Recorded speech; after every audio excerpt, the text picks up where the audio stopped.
Greetings, Wombats. I'm going to show you how to transfer a photograph onto another piece of paper. In my case, I'm going to put it onto watercolor paper. I've got a picture of my Uncle Harry here.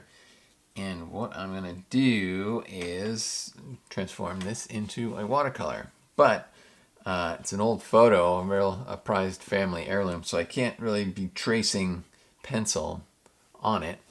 So what I'm going to do is this old back and forth technique that I showed you before with the dolphin.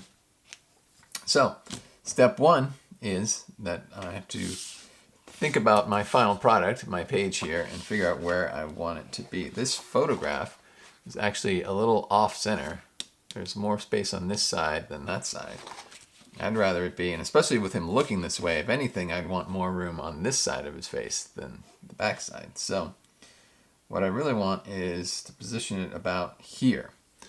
So if you remember from the other technique, I got to mark my corners, and my corners are off the page, and I don't want to cut this because it's a family heirloom, as I explained. So what am I going to do? I can mark these corners. How about I mark these corners so that I put it back in the same spot every time? It's a good idea, except for I am not left-handed. So what am I going to do? Now I have to draw with this hand so I can move with that hand. I'll take this table. I can't do that, but what I can do is turn the page upside down, because what I'm really doing is I'm just tracing form, and some would argue that you might even be better at drawing upside down when you're duplicating something, because I won't be thinking about what's a chin, what's an ear necessarily, or I won't be assuming the width of the shoulders. I'm just going to be purely tracing lines. So I can work upside down, but I think you'd rather see it right side up, so I'm going to just twist up the camera here. Okay, so that's good for you. Still upside down for me, but upside right for you. And now I can use my right hand to draw and my left hand to scoot the picture in and out. So let's position this nicely so that you can see it well. I think I'm actually gonna take this guy down. I have some removable tape here, just so it won't scoot around on me. Is that pretty straight for you? Kind of, not really. A bit. Okay. There's my marks. That's where the picture should go. And here we are. Let's start with that mark right there. I'm just going to drop that in. I might keep this a little more loose because it's going to be a watercolor, and I might go a little abstract with it at a time, because he's an exciting guy, my Uncle Harry here. So I kind of want to make this look, adventurous. I might have some paint splatters. I might have some kind of strong brush strokes. So my drawing doesn't have to be super tight, as they call it.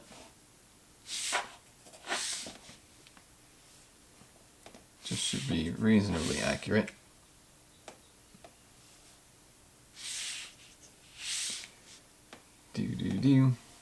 Flower side of the hat.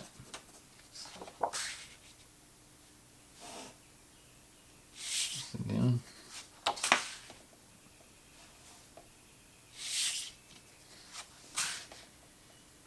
Surprisingly round. I didn't think his hat was so round on top, but it is. I'm going to mark where these shadows are too, because that's important in defining the shapes, making them seem three-dimensional on the page here. Alright, but I still got to not fall into the trap of thinking I know what something should be shaped like, and just draw what's there. Sometimes it's just the little angles that you wouldn't think of on your own that makes it look realistic.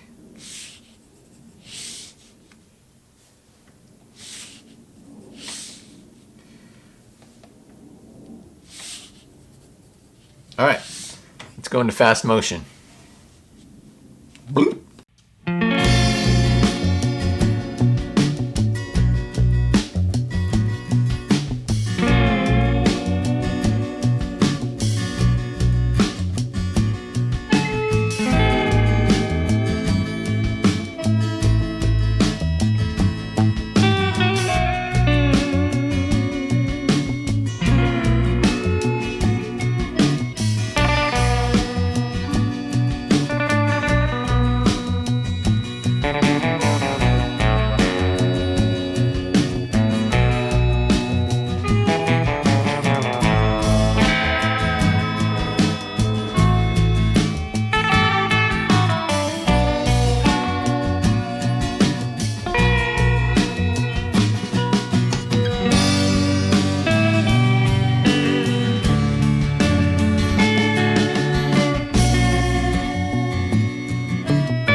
Alright, not too bad. Not too bad. I recognize him.